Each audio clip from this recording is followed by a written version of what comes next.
In this video, you are going to see how to delete the blank and the pages with text in Microsoft Word document. Let's get started. To see the pages properly, we can activate the navigation pane. I can click on over here, the page on of 6.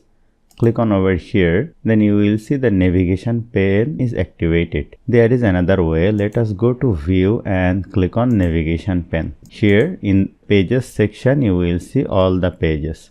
We can apply two different methods. Let us go in the last and click on over here and press the delete button, then the blank page will be deleted. There is another method we can apply. Let us click on this page, the second page. Press Ctrl G to activate the find and replace option. Click on page and input the backward slash and write here page and click on go to.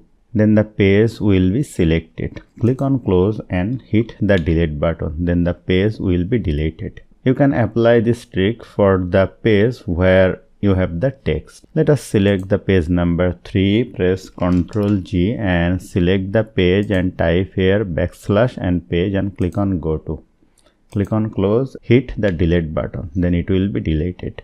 So hope you found this video helpful. If you like this video, please share this video with your friends and family and don't forget to subscribe. Thank you.